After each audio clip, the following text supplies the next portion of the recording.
नमस्कार दोस्तों, आज हम फिर से जो प्रीवियस क्लास थी उसका जो नेक्स्ट अपना स्टेप था उसके बारे में डिस्कस करेंगे, जिसमें हमने डिस्कस किया था कि जो रेप्लिकेशन की प्रोसेस है वो किस प्रकार से स्टेप बाय स्टेप होती है। ठीक है, अब उन स्टेजेस की बात करेंगे जिसमें हमारी रेप्लिकेशन की प्रोसेस हो संपूर्ण होगी या कंप्लीट होगी, जिसमें 3 स्टेजेस होती हैं। इनिशिएशन,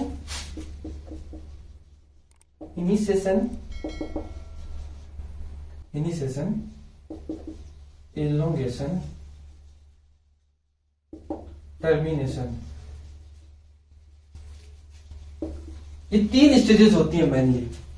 यहां पे डीएनए रेप्लिकेशन स्टार्ट होगा, इलोंगेशन में कंटिन्यूसली चलेगा और टर्मिनेशन में उस प्रोसेस का एंड हो जाएगा। यहां पे क्या होगा, स्टार्ट होगा, यहां पे कंटिन्यूसली जो प्रोसेस है वो चलेगी और यहां पे क्या हो जाएगा, उसका एंड हो जाएगा। अब देखिए, जो रेप्लिकेशन की प्रोसेस है वो प्रोकैरियोट्स और यूकैरियोट्स में डिफरेंट टाइप की होती है। प्रोकैरियोट्स एंड यूकैरियोट्स में डिफरेंट टाइप की होती है। बिकॉज हमें पता है कि जो प्रोकैरियोटिक सेल है उसके अंदर पहली बात तो सर्कुलर आपका क्रोमोसोम या सर्कुलर डीएनए होता है, यूकैरियोट्स में लीनियर होता है। प्रोकैरियोट्स में सर्कुलर होने की वजह से उसमें जो इनिशिएशन पॉइंट है वो क्या होता है, एक ही होता है। इनिशिएशन पॉइंट है वो एक ही होता है और इसी इनिशिएशन पॉइंट से जो रेप्लिकेशन है वो बाई डायरेक्शनली होता हुआ टर्मिनेशन पॉइंट पे पहुंचता है। लेकिन यूकैरियोट्स में ऐसा नहीं है, क्योंकि यूकैरियोट्स का जो जीनोम होता है वो कॉम्प्लेक्स होता है। थोड़ा कॉम्प्लेक्स होने के साथ साथ क्रोमोसोम के नंबर है वो भी ज्यादा होते हैं। ठीक है, तो इस कारण से इसमें लीनियर जो रेप्लिकेशन है वो होगा। प्लस में प्रोकैरियोट्स के अंदर क्या होता है कि जो जीनोम है उसके अंदर जो ये थीटा मॉडल होता है, थीटा मॉडल होता है जिसके तहत ये रेप्लिकेशन होता है, उसको थीटा मॉडल बोलते हैं। बट यूकैरियोट्स के अंदर वाई शेप में जो रेप्लिकेशन है वो होता है। कहने का मतलब है कि जो जीनोम है उसके अंदर मल्टीपल ओरिक रीजन होते हैं, ORIC region, origin of replication. But यहां पे एक ही ORIC होगा। ठीक है, ये ORIC क्या होते हैं, ठीक है, मल्टीपल जो रेप्लिकेटिंग सीक्वेंस है वो क्या होते हैं। हम यूकैरियोट्स और प्रोकैरियोट्स का जब अलग अलग डिस्कशन करेंगे तब अच्छे से पढ़ेंगे। लेकिन आज हम पढ़ लेते हैं कि इनिशिएशन, इलोंगेशन, टर्मिनेशन में हम इसकी जो रेप्लिकेशन की थीम है, समझाने का जो मतलब है वो पढ़ रहे हैं। ठीक है, तो अभी हम दोनों का जो कॉमन है, दोनों का जो मिला जुला रूप है उसके बारे में डिस्कस करेंगे। तो सबसे पहले हम बात करते हैं इनिशिएशन की। ठीक है, तो इनिशिएशन में देखो, सबसे पहले हमारा ये जो डीएनए है ये क्या होगा, इस प्रकार का डीएनए है, फिर क्या होगा, ओपन होगा।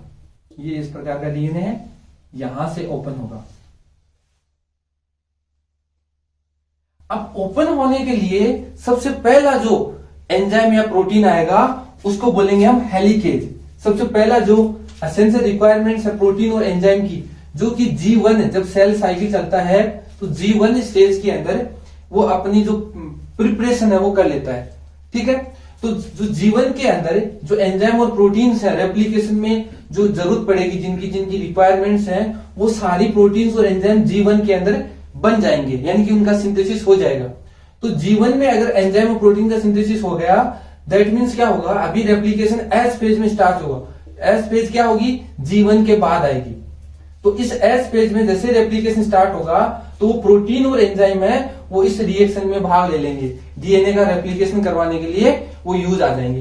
तो देखिए, सबसे पहले जो एंजाइम या प्रोटीन आएगा उसको बोलते हैं हेलिकेज। हेलिकेज क्या करता है, आप सभी को पता है कि जो एडेनिन है वो थायमिन के साथ जुड़ा हुआ है और ग्वानिन है वो साइटोसिन के साथ जुड़ा हुआ है। तो देखिए, यहां पे डबल बॉन्ड है और यहां पे ट्रिपल बॉन्ड है। ये क्या है, हाइड्रोजन बॉन्ड है। और इन बॉन्ड्स को कौन तोड़ेगा, हेलिकेज एंजाइम है वो तोड़ेगा। अब यहां पे हमारा जो रेप्लिकेशन है वो यहां से स्टार्ट हो रहा है। तो यहां पे एडेनिन, थायमिन, साइटोसिन, ग्वानिन इस प्रकार से अरेंज है। ये सारे जो न्यूक्लियोटाइड है वो इस प्रकार से अरेंज है। ठीक है, अब इनके बीच में जो हाइड्रोजन बॉन्ड था वो तोड़ दिया किसने, हेलिकेज ने। तो यहां पे बाइंड हो गया हेलिकेज, यहां से तोड़ के आ गया इधर, यहां पे भी एक हेलिकेज बाइंड हो सकता है।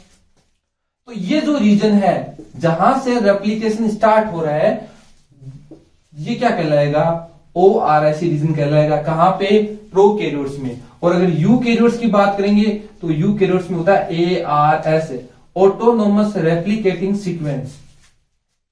और ओरेसी का मतलब होता है origin of replication, origin of replication. Confuse कहीं रखना ही नहीं हमें, हर चीज को डिफाइन रूप से हमें पढ़ना है, अच्छी सी क्लियरिटी होनी चाहिए माइंड में, ताकि हर चीज है वो क्लियर रहे। तो बहुत ही आसान है ये प्रोसेस जब समझ में आ जाए, अदरवाइज तो क्या है, झंझट सा लगता है कि कौन सा कहां बाइंड कर रहा है। ठीक है सॉरी। तो ये क्या होगा कि सबसे पहले जो हेलिकेज एंजाइम है वो आके बाइंड होगा और हाइड्रोजन बॉन्ड को ब्रेक कर देगा। जैसे ही हाइड्रोजन बॉन्ड को ब्रेक किया तो दूसरा हमारा जो एंजाइम या प्रोटीन आएगा वो आएगा, अगर हम बात करें प्रोकैरियोट्स की तो एसएसबी प्रोटीन। एसएसबी प्रोटीन का क्या नाम है? Single standard binding protein. Binding protein, single standard binding protein का मतलब है कि ये जो सिंगल स्टैंड हो गए हैं डीएनए के, इन पे आके ये बाइंड कर जाएगी इस प्रकार से, समझ गए? इस प्रकार से ये बाइंड कर जाएगी यहाँ पे एसएसबी प्रोटीन जगह जगह, ताकि ये क्या करती है? प्रिवेंट करती है रीबाइंडिंग।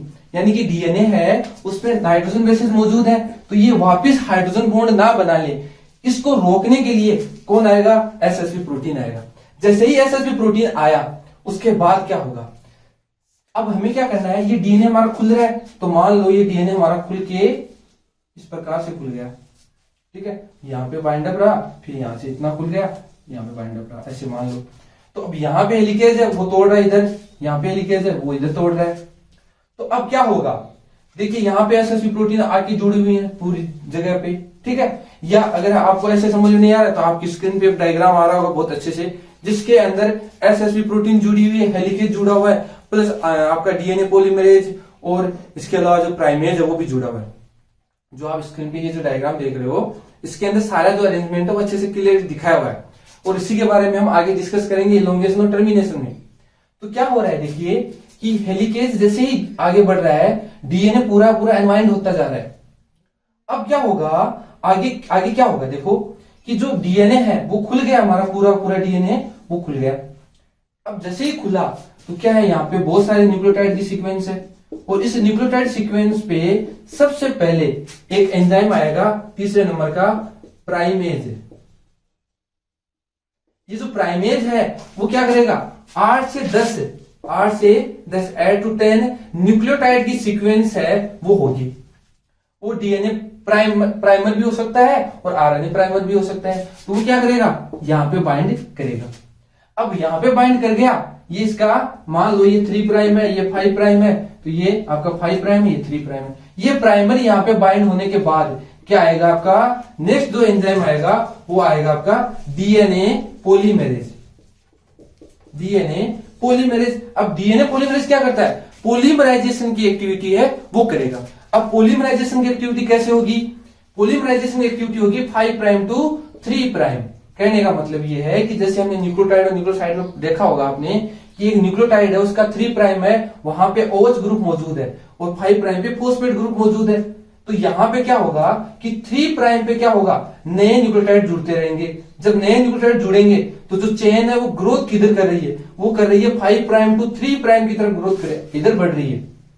तो डायरेक्शन क्या होगी रेप्लीकेशन की? 5 प्राइम टू 3 प्राइम डायरेक्शन होगी। तो यहां पे क्या होगा कि जिधर 5 लिखा हुआ है और 3 लिखा हुआ है तो इसकी डायरेक्शन होगी ये।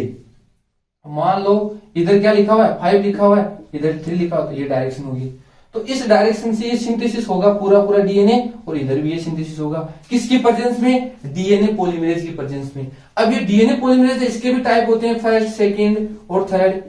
तो जो थर्ड है मैन, वो क्या करता है? पॉलीमराइजेशन की एक्टिविटी करता है। ये एक्सोन्यूक्लियस एक्टिविटी को शो करते हैं, प्लस में क्या करते हैं? डीएनए रिपेयर मैकेनिज्म उसमें भी इन्वॉल्व होते हैं। तो वो आगे की प्रोसेस है, हम जो नेक्स्ट वीडियो उनमें कवर कर लेंगे, ठीक है। तो ये तो बात होगी इसकी इलोंगेशन की। अब टर्मिनेशन कैसे होगा? देखो कहीं जहां पे टर्म सीक्वेंस आएगी, जहां पे टर्म सीक्वेंस आएगी वहां पे क्या होगा? इसका टर्मिनेशन हो जाएगा, यानी कि डीएनए है वो बन के कॉपी है इसकी वो तैयार हो गई। तो इस प्रकार से दोनों जो डीएनए स्टैंड है वो सेपरेट हो जाएंगे, ठीक है। तो इस प्रकार से इनिशिएशन, इलोंगेशन और टर्मिनेशन एंजाइम कौन कौन से काम आएंगे, helicase, SSP protein, primase, DNA polymerase. इसके अलावा क्या होगा कि ये जो एक स्टैंड है, दो स्टैंड होंगे इसमें, जो रेप्लिकेशन है उसमें दो स्टैंड होंगे। जैसे कि आप अपने डायग्राम में देख रहे हो, यहाँ पे स्क्रीन पे जो डायग्राम है उसमें देख रहे हो आप कि दो स्टैंड है, इसमें एक लेगिंग स्टैंड है और एक लीडिंग स्टैंड है। लेगिंग स्टैंड है वो क्या होगा, डिसकंटिन्यूअसली सिंथेसिस होगा, और जो लीडिंग स्टैंड है वो कंटिन्यूअसली सिंथेसिस होगा। तो जो लेगिंग स्टैंड है वो डिसकंटिन्यूअसली सिंथेसिस होगा, तो उसमें क्या होंगे, छोटे छोटे फ्रेगमेंट बनेंगे, और ये कंटिन्यूअसली सिंथेसिस हो रहा है। तो ये तो हो गया आपका लेगिंग स्टैंड, ये क्या हो गया लेगिंग, और ये हो गया आपका लीडिंग स्टैंड। तो जो लेगिंग स्टैंड है इसमें ये टुकड़े हैं, ये कौन ज्वाइन करेगा, तो ये ज्वाइन करेगा डीएनए, जो लास्ट एंजाइम अपना 5 पे डीएनए लाइगेज। तो डीएनए जो लाइगेज है वो इनकी जो निक है उनको सील कर देगा, और नया डीएनए है वो अच्छे से बना देगा। तो ये जो टुकड़े हुए छोटे छोटे, इनको बोलते हैं ओकाजाकी फ्रेगमेंट। एक साइंटिस्ट हैं रिजुकी ओकाजाकी, जिन्होंने इन टुकड़ों को सबसे पहले खोजा था, इसलिए ये टुकड़े क्या कहलाए, ओकाजाकी फ्रेगमेंट्स कहलाए। ठीक है, तो इस प्रकार से टर्मिनेशन हो जाएगा टेल सीक्वेंस पे, और आपका जो लेगिंग और लीडिंग स्टैंड है दोनों पे नया डीएनए, जो डॉटर डीएनए वो बन जाएगा। तो इस प्रकार से स्टूडेंट्स या मेरे प्यारे दोस्तों, नया डीएनए उसका निर्माण कर लिया। तो आज के लिए बस इतना ही। नेक्स्ट जो क्लास होगी अपनी, उसमें पढ़ेंगे हम प्रोकैरियोटिक रेप्लिकेशन। तो धन्यवाद, जय हिंद।